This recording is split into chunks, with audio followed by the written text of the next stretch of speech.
Bismillahirrahmanirrahim.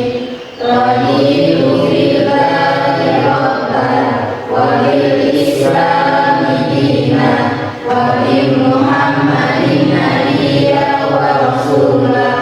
Rabbi zidni ilman warzuqni fahman. Ibu absen dulu ya. Halo. Ada Ibu. Aulia. Iya. Hadis. Ibu. Oke. Ada semua ya? Oke, alhamdulillah. Baiklah, sebelum kita lanjut pada materi kita kali ini, Ibu akan silakan melihat video motivasi. Semoga bisa menginspirasi ya.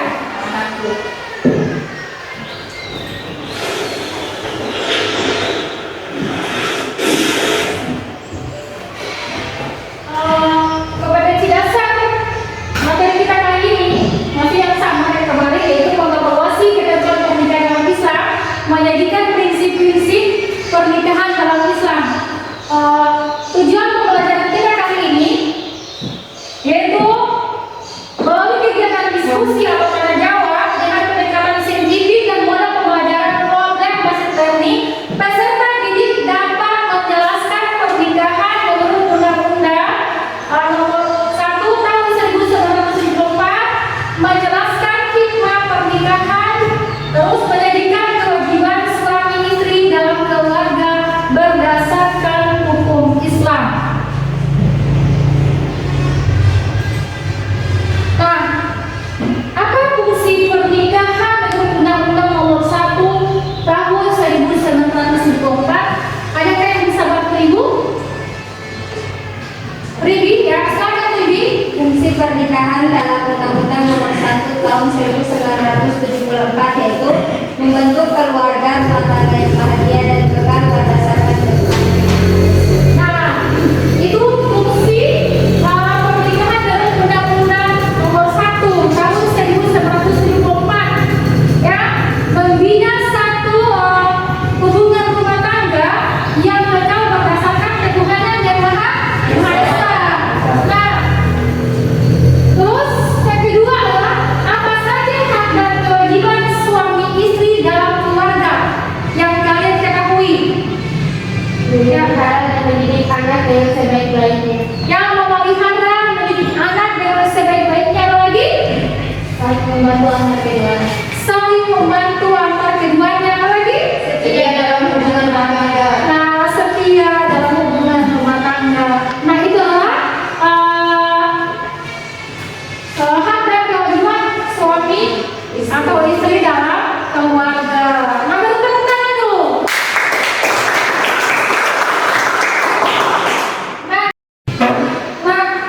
materi kita kemarin yaitu tentang mahram yang orang yang tidak bisa dinikahi, rukun dan syarat pernikahan. Otomatis ada kaitannya dengan pembelajaran kita kali ini, yaitu masih tentang pernikahan. Ya, apa saja sebelum menikah, apa saja hak dan kewajiban sebagai seorang suami, sebagai seorang istri. Nah, hari ini akan kita bahas ya. Baiklah, anak-anakku, silakan melewati tayangan video. Benarkah bahwa kunci kebahagiaan keluarga sakinah mawaddah warahmah?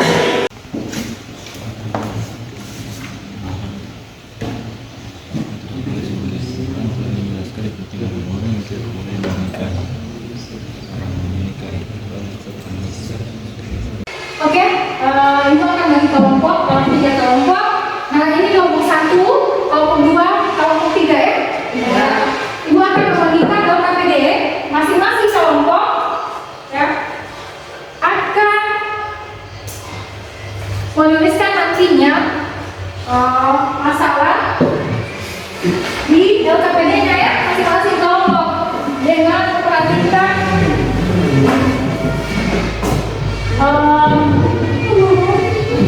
waktu pekerjaan LKPD itu 20 menit ya.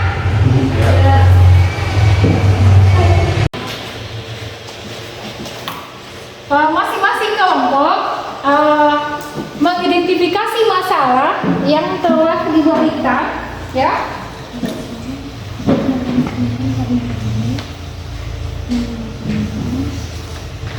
Masalahnya sudah ada, silakan diidentifikasi seperti apa,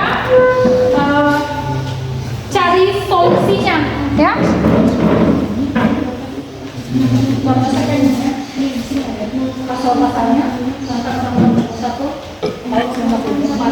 berarti kita masuk aneh ke ini deh. Ya, kita cara agama.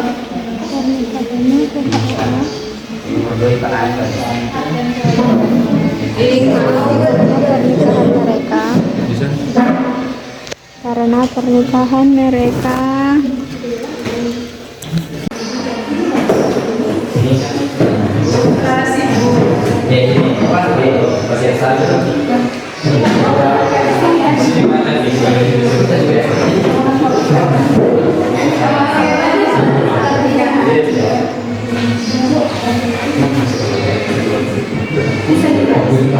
Oke, silakan kalau masing-masing kelompok akan mempresentasikan hasil kerja kelompoknya. Jadi silakan dari kelompok 2 ya. Kelompok 2 silakan kelompok 2. Assalamualaikum warahmatullahi wabarakatuh.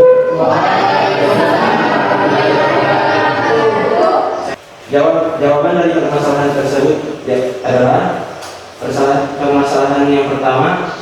Jawabannya adalah sesuai dengan bunyi Undang-Undang Nomor 1 Tahun 1974 tentang Perkawinan Pasal 1 Ayat 2 yang berbunyi, tiap-tiap perkawinan dicatat menurut peraturan perundang-undangan yang berlaku, dan Pasal 7 Ayat 1, perkawinan hanya diizinkan bila pihak pria mencapai umur 19 tahun dan pihak wanita sudah mencapai umur 16 tahun.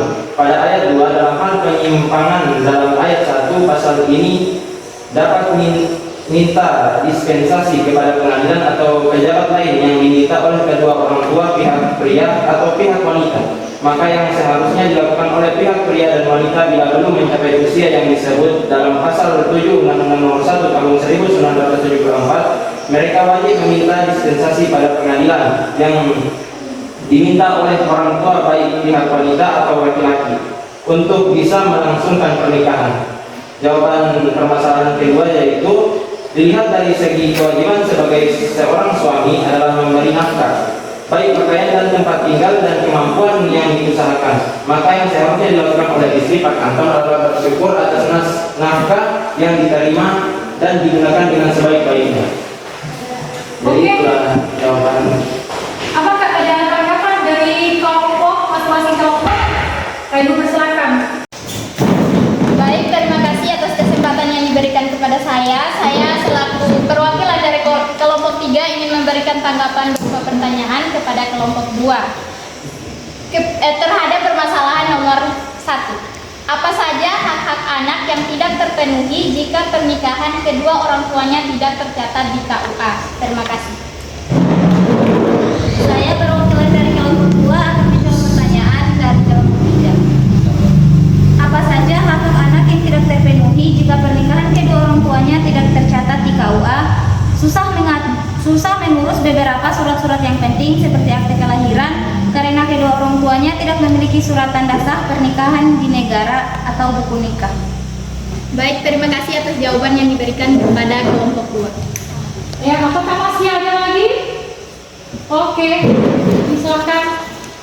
Saya perwakilan dari kelompok 1 akan memberikan tanggapan dari permasalahan yang kedua, yaitu bagaimana cara istrinya Pak Anton untuk bersyukur, sedangkan kalau dipikir istri Pak Anton dari keluarga yang berada kemudian dinafkahi oleh Pak Anton dengan hanya uang pas-pasan atau nafkah pas-pasan.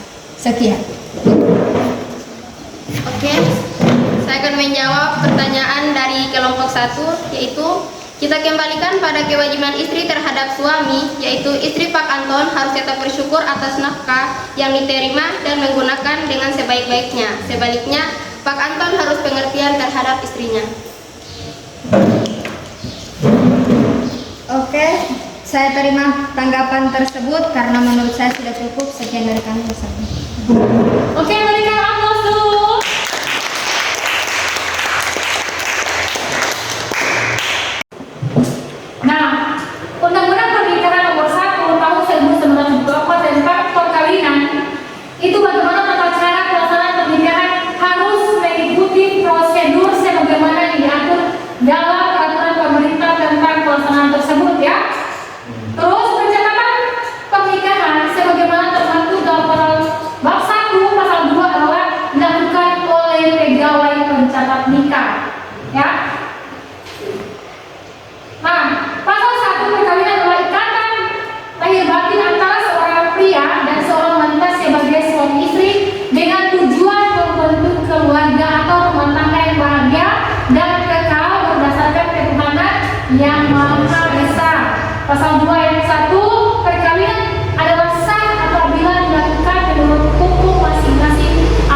kesimpulan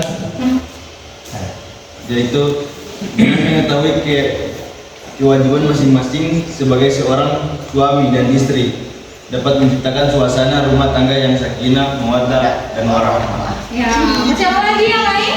Oke, silakan. Kesimpulannya adalah untuk membina keluarga sakinah mawaddah warahmah dibutuhkan suami atau istri yang soleh dan soleha. Sekian.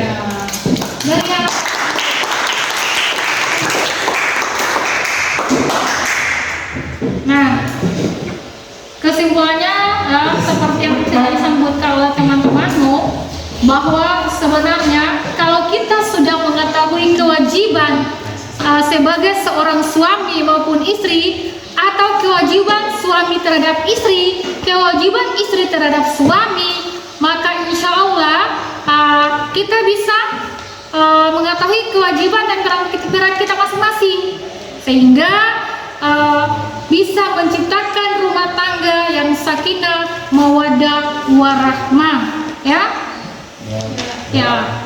Untuk mengakhiri, sebelum kita mengakhiri, 3 pertanyaan ya, silakan dikerjakan, bisa dilihat di CD ya materinya. Apa suaranya? Silakan dikerjakan anak-anakku.